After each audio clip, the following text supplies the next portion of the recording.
Welcome to the 5-Year You podcast, a show dedicated to helping you become the best version of yourself one day at a time. I'm Andrew. And I'm Kat, and we promise to keep it raw, real, and relatable. Are you ready to grow? Things finally start going well, and you pick a fight. You're consistent for weeks, and then randomly you fall off. You feel happy, and then suddenly you're feeling anxious for no reason at all. Hi, everyone. Welcome. Today's episode is called Why You Sabotage Good Things, and it's something that we have found ourselves doing, and we found everybody seems to do this at one point or another in your life. I'm Andrew, and with me always is Kat. How you doing today, Kat? I'm doing really good. I'm excited about this topic. Yeah, me too. I think it's something that you and I have personally talked about a lot because we notice it within ourselves and each other and just the world at large. But it's a hard one. Like when you were first introduced to this concept, what was your initial kind of thought on this? Was it an aha moment, or was it like your brain rejecting it, going like, nah, this isn't a... No, I think I was probably not super kind to myself once I started learning about it, because it's just like, oh, you're the reason why stuff's falling apart. It's not like the world's a mix of good and bad and highs and lows. It's like, no, it's you, Kat. You're doing it to yourself. But I think that once I get over the initial like, oh, okay, I think it's a really interesting dive into why we do things the way we do them, how we view ourselves impacts these things. And in many ways, it's a worthiness issue. Sometimes we don't think we deserve the good things, whether consciously or subconsciously. So it's a very fascinating discussion. There's more to it than initially meets the eye. Yeah, I think it's such a fascinating idea. And I have found so often, more often than not, that when things are going good and then they stop, it's usually there's that leak of a thought of like, this can't last forever. Sometimes it's even just more subconscious, and it's like, well, I'm just gonna blow this up right now. And then suddenly you're sitting there 10 minutes later. I'm like, we were having a really good night until I decided to bring up like, a controversial topic that I knew was going to be a fight. And I don't even remember why I did that. I don't know how we went from watching cartoons to this. Wow, this is weird. Yeah. So yeah, it's not random. It's not a lack of discipline. It's like there's a reason why we sabotage good things. And the good news is once you see it, you can actually stop doing it. Once you can start calling this out, your life is going to change because you're going to be able to see like, oh, this is, we call it a happiness ceiling. We'll get into that in a little bit, but this is the familiarity switch getting turned on. That's why I'm reverting back to basic me right now. Yeah, I think what's interesting is the pattern of it. It's like things feel good. And for a lot of people, that starts to feel uncomfortable, whether because if something's good, maybe it's got to be bad soon, or again, that self-worth that I shouldn't be having something so good. I feel bad for having something so good. And then you kind of self-sabotage and then you kind of reset. And for many people, this goes back to their childhoods. This goes back to so many deep-rooted things. But again, if you normalize it and realize that a lot of people do this, there's no shame. You're not broken. It's just a pattern. And we're here to explain how to break it. And it's hard. Like Andrew said, we do this ourselves all the time. And it's just being conscious of it is what really helps to break it. Yeah. So if you're listening to this right now and you're thinking, I'm not really sure. This kind of sounds familiar, but maybe my ego's protecting me from going deeper into this because it doesn't want to change or whatever. This is something we cover in coaching a lot, right? Because when somebody is growing into the 5-year version of themselves, there is a natural snapback that wants to happen because you're stretching, and just like any elastic band, you stretch too far, it can snap back. So it's all about doing it kind of gradually. When we are looking at this stuff, some relatable situations that you might recognize is maybe in a relationship, everything is going well. You've had a great week, great month. And you might even have that little thought of, wow, things are going so great right now. And just a little bit from personal experience on that one, and then suddenly you're driving in the car and, the smallest thing gets brought up and it's this devastating thing to you. And you break that good streak because you don't know why you're doing it. Like, and you justify it in your brain, like, oh, I was hungry, this was that. And it's like, no, you hit a happiness ceiling. Well, the one that I know is so relatable to me is losing weight. When I want to get, 10 pounds less and I get to the 10 pounds less, I'm like, man, yeah, I'm doing this. This is amazing. And then that night I'm like, I wonder if potato chips are still feel good for me. And, suddenly I've gone to the convenience store and I've come back with chocolate and all the things that I'm not supposed to be eating, but it's like and then I go back to my mean weight, my normal weight. So yeah, can you think of any examples, Catherine, that might come to mind? Yeah. I mean, gosh, I've talked about this with friends before. They'll be like, oh, we were on the nicest family hike and like the kids were getting along and like my husband and I were holding hands on the walk. And it's like, but then you do the thing where you verbally say, wow, this is one of the nicest days we've had as a family or something. And suddenly, like, one kid has a nosebleed, and then you lose your dog, and it's a whole thing. So I know that we're not the only ones that have this. And like you said, it's applicable in many different categories. For sure, weight loss and things like that. There's definitely a popular gauge in personal finance. They call it like the temperature gauge, right? Financial And the thermostat, yeah. financial thermostat. And the theory is that, you get kind of used to and comfortable being at a certain place with your finances, which can also be you're addicted to the stress of being in debt because that's what makes you like go out and hustle and get side gigs and whatever. But the idea is that if somebody suddenly gets a lot of money, they'll maybe spend it quickly or allocate it quickly or do something quickly. So a lot of financial coaches will say if you get a bigger paycheck, if you get an inheritance, if you get a big tax refund, just let it sit. Like get used to the feeling of having that number in your bank account because the financial thermostat kicks in and you instantly want to go back to what you're used to. And it's not necessarily a conscious thing, but we've had it happen with coaching clients before. They're like, oh gosh, like I was saving money to do this and meet this big goal, but my car needed this huge repair. I'm like, so not surprised that happened, right? That is so common that like you finally get the $1,000 to do the thing and then your subconscious is like, oh no, I got to use it on my car. I know that sounds metaphysical, but that's what we do on this show sometimes. Yeah, we're a combination of reality and the metaphysical and energy and all that stuff because it's all prevalent. And I think when most of us look back on, it's often easier to analyze other people than it is to analyze ourselves. But when you are looking at other people, you can see their patterns. You can see how it's like the guy who builds houses, like is on a really good streak and says the words like, wow, things have never been better. And then suddenly they hit some sort of thing happens with their business or something around them and they're not getting the contracts that they used to. People with weight loss, people with their kids and getting along. It's almost like we're not conscious that we're doing it, but for me, we call it the happiness ceiling in general. And the financial thermostat is a really important concept to understand. And you could just apply this as like your life thermostat as well. When it comes to your life, the thermostat in the room, if it's set to 72 or 22, whatever that temperature is set to, the thermostat doesn't care. So if you get the house really, really hot, it's, 100 degrees outside and you have all the doors open, all the windows open, the thermostat's going to kick in and bring you back from 100 down to 72. And that's what happens to a lot of us. We kind of start raising our thermostat and normality kicks in and goes, so this isn't comfortable. I don't know how to handle this. And it brings it back. And the same thing happens the other way. And your thermostat is at 66 because again, the windows are open and the cold air is coming in. Your thermostat's going to kick on and it's going to find you that normal float point of 72 and raise you back up to that level.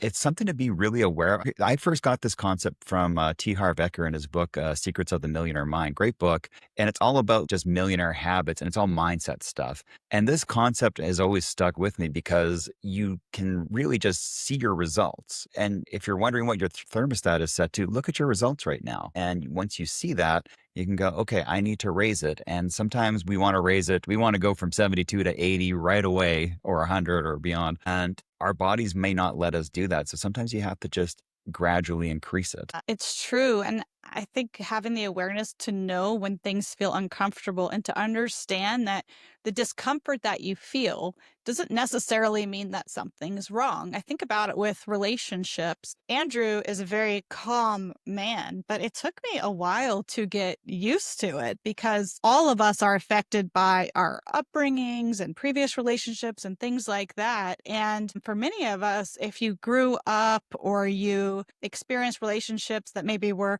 turbulent or, had a lot of highs and lows, or maybe, whenever things were quiet in your house growing up, it usually meant that like something bad was going to go down. So as an adult, learning that calm is the goal, peace is the goal, and knowing that good things and good people can sometimes feel unfamiliar depending on your background is a really good thing to be aware of. And for me, my brain just had to really get used to the fact that Andrew really is a peaceful gem every day. This is really how he is. And I think a lot of women think that like calm men or like calm relationships are like boring. They kind of, this is like the typical idea of like women going for the bad boys and things like that. And it's just, it leads to these really challenging relationships. And I think that if more people realize that like calm and steady, it creates this beautiful life, there'd be like less of that self-sabotage, right? Less of those worthiness issues. But it took me a long time to figure that out. But I think it relates to this topic for sure. Absolutely.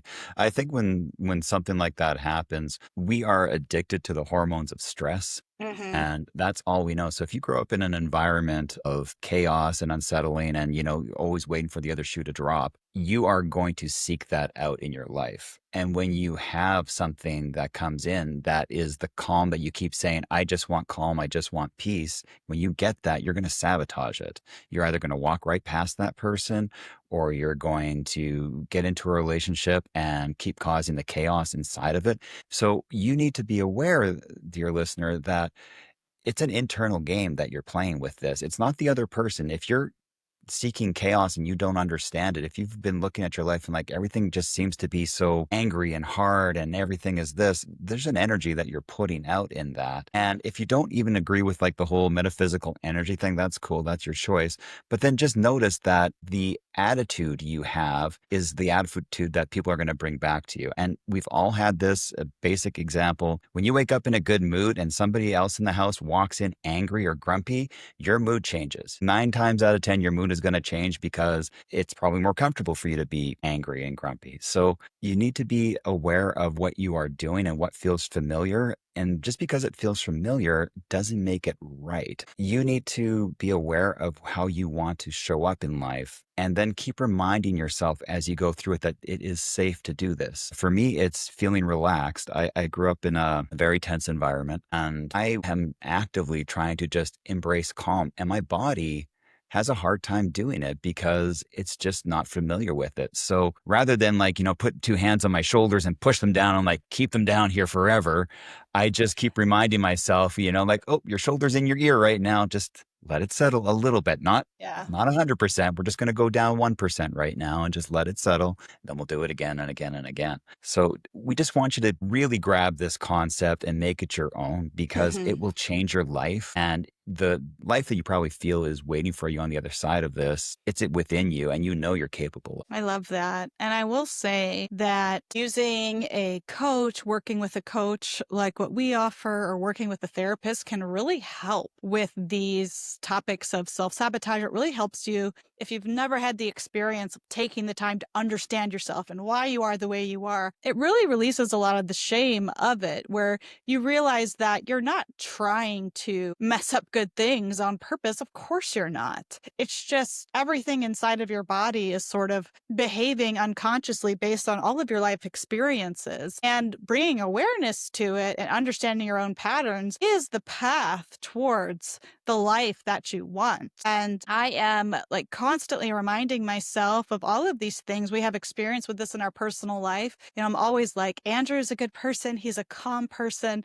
There's nothing scary around the corner. There's no blow up that's about to happen. Like he really is peace and good and just gold. I mean, I could just go on, but Thank you. you have to remind yourself of this depending on your upbringing and experiences, because your brain is always going to try to protect you and go back to like, oh, you got to be careful. You got to be careful about trusting that person. Oh, you got to watch out. And I think a lot of people experience that. And unfortunately, most people can never grow enough past it to really believe that they deserve what's good and what's calm. But we're here to tell you that you are. You are worthy of that. And I'll tell you, the good, sweet, kind, calm people will work with you as you heal these parts of you until you can get to that point on the thermostat where you are used to being at that higher vibration, that better level. Yeah, and that's why you should get coaching from us, dear listener. For sure. But yeah, but thank you for the compliments. And it's true. I think the concept to take away is that you're not choosing to sabotage yourself. Your nervous system, your whole existence is trying to regulate. So when you can allow yourself to just reframe it like, oh, everything always goes good. And then I mess it up and then I do this. And, like I always lose weight and then I gain the weight back over, a month. You're just regulating. That doesn't mean that your normal needs to stay normal forever. You can choose to change your baseline. It takes conscious effort. It takes breaking a pattern that your body has been used to its whole life. Dr. Joe Dispenza talks about this a lot in Breaking the Habit of Being Yourself.